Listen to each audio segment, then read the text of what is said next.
Chapter 12 ecosystem. Hello students, आज की class में हम डिस्कस करने वाले हैं सीयूईटी 2026 के बायोलॉजी के एग्जाम के लिए मोस्ट इंपॉर्टेंट चैप्टर जो कि है इकोसिस्टम।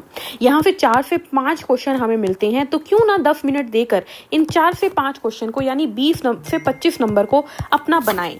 तो देरी न करते हुए शुरू करते हैं। 10 मिनट के अंदर इस चैप्टर को कंप्लीट करेंगे और इतनी अच्छे से पढ़ लेंगे कि आपको दोबारा कुछ और पढ़ने की जरूरत ही नहीं है। बस ये वीडियो देखें, रिवाइज करें and then you are done. यही वीडियो है, पूरा चैप्टर, पूरी रिवीजन, पूरा का पूरा क्वेश्चन पेपर का हर एक क्वेश्चन का आंसर इसी वीडियो में है।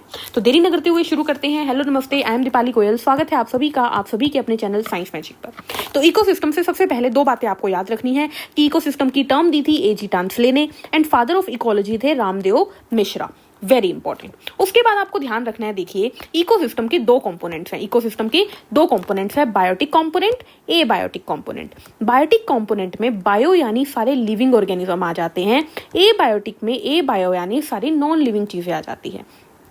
बायोटिक में आ गए प्रोड्यूसर यानी खाना बनाने वाले, कंज्यूमर यानी बना हुआ खाना खाने वाले, एंड डीकंपोजर यानी जो मरे हुए, सड़े हुए, डेड एंड डिकेइंग पर ग्रो करते हैं वो।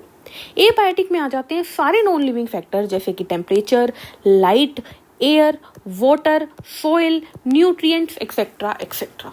क्लियर। इकोसिस्टम 2 टाइप का है, नेचुरल इकोसिस्टम जो भगवान ने हमें दिया, आर्टिफिशियल इकोसिस्टम जो हमने बनाया, मैन मेड है।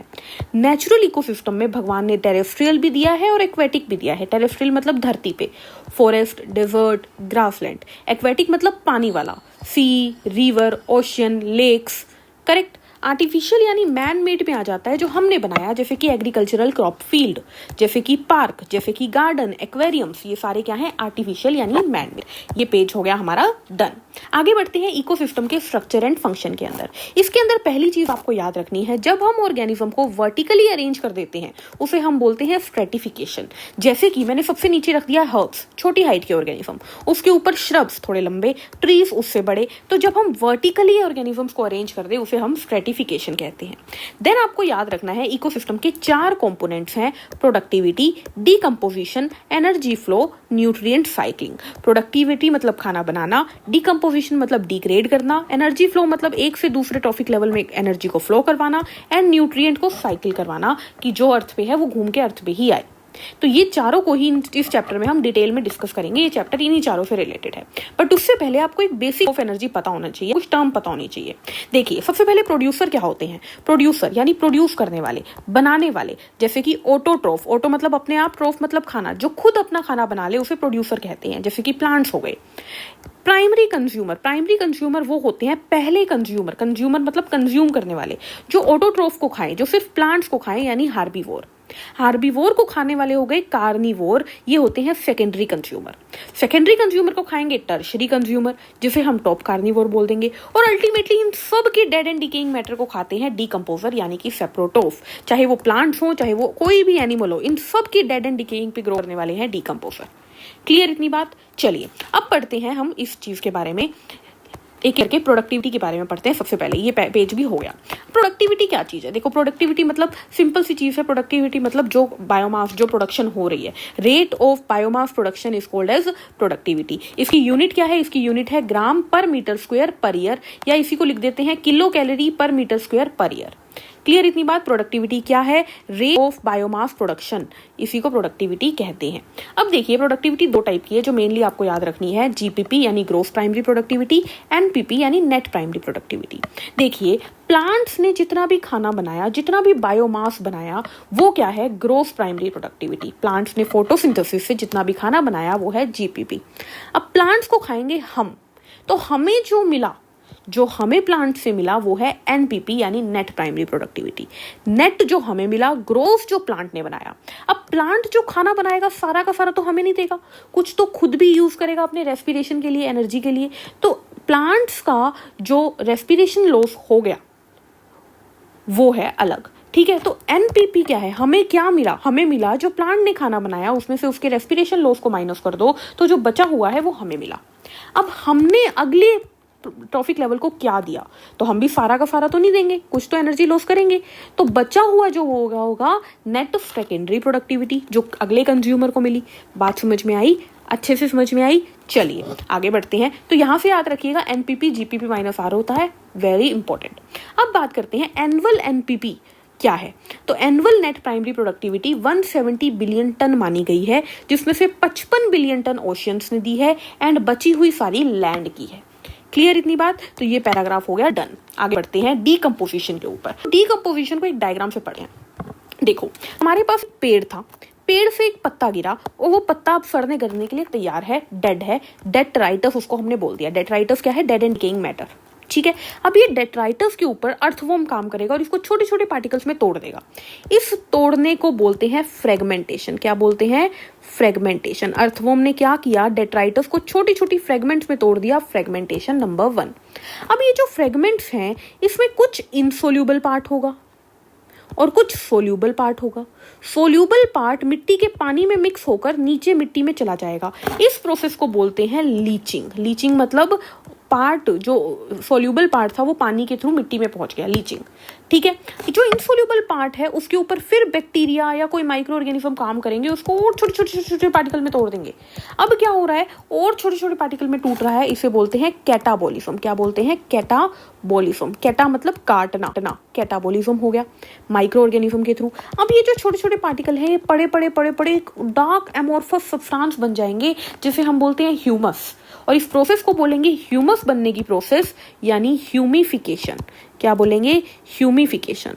और वेरी स्लोली, धीरे धीरे ये ह्यूमस सोइल के अंदर टूट टूट के मिनरल की फॉर्म में चला जाएगा और मिनरल बनने की प्रोसेस को बोलेंगे मिनरलाइजेशन। मिनरलाइजेशन। तो डीकम्पोजिशन के 5 स्टेप हैं। सबसे पहले आता है फ्रेगमेंटेशन, देन आता है लीचिंग, देन आता है catabolism, humification and mineralisation. Very important, मान के चलिए ये पेपर में आएगा ही आएगा। ठीक है। तो ये हो गया कंप्लीट, ये हो गया कंप्लीट। अब डीकम्पोजिशन डिपेंड किस पे करता है? तो ऑक्सीजन पे डिपेंड करता है, केमिकल कॉम्पोजिशन ऑफ डेट्राइटस पे डिपेंड करता है और क्लाइमेट पे डिपेंड करता है। ये 3 बातें याद रखनी है। अब देखिए एक चीज याद रखिएगा कि अगर डेट्राइटस के अंदर लिग्निन काइटिन हुआ तो डीकम्पोजिशन को टाइम लगेगा, और अगर डेट्राइटस के अंदर नाइट्रोजन या water soluble substances like sugars हुए तो जल्दी डीकम्पोजिशन हो जाएगा। अगर टेम्परेचर वार्म एंड मॉइस्ट हुआ तो डीकम्पोजिशन जल्दी होगा, जबकि अगर टेम्परेचर कम हुआ, एनारोबिक कंडीशंस हुई, तो डीकम्पोजिशन धीरे होगा। क्लियर। आगे बढ़ते हैं एनर्जी फ्लो के ऊपर। तो एनर्जी फ्लो में याद रखना है sun is the ultimate source of energy. Sun देता है फोटोसिंथेटिकली एक्टिव रेडिएशन, जिसका 50% हिस्सा प्लांट्स के पास जाता है। प्लांट्स उसमें से सिर्फ 2 से 10% या 1 से 2% एक्चुअली यूज करते हैं। तो प्लांट्स ने पार का 1 से 2% हिस्सा ले लिया। अब प्लांट्स के अंदर जो एनर्जी आई उसका 10% प्राइमरी कंज्यूमर को जाता है, उसका 10 सेकेंडरी को, उसका 10 टर्शरी को। यानी एक फूड चेन के अंदर 10% लो जो होता है वो फॉलो होता है।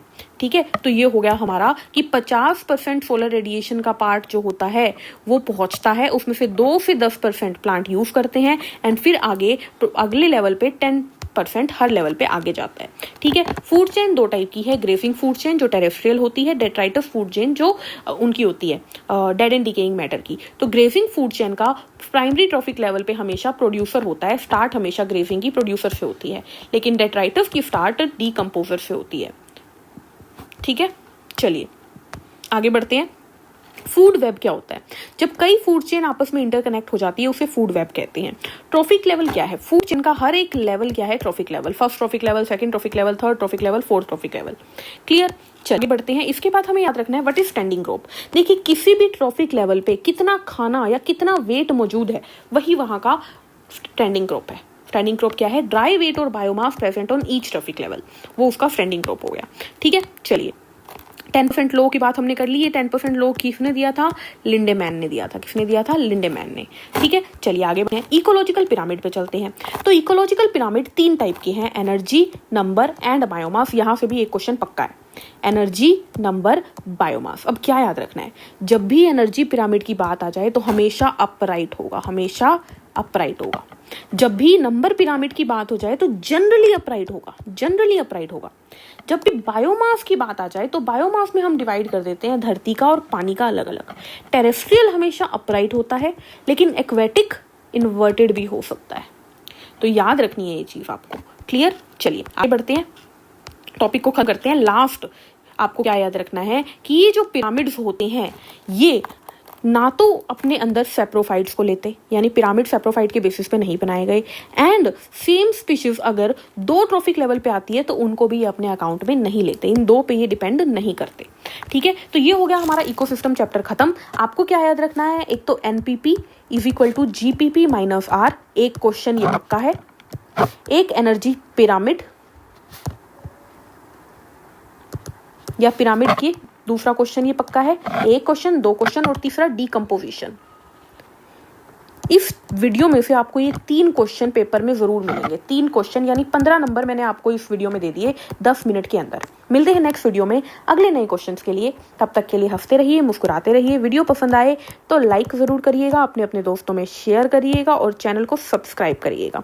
इसी तरीके से बाकी के चैप्टर या कोई और टॉपिक पढ़ना है तो कमेंट में बताकर जाइएगा। मिलते हैं नेक्स्ट क्लास में, तब तक के लिए हंसते रहिए, मुस्कुराते रहिए। Take care, thank you, bye bye.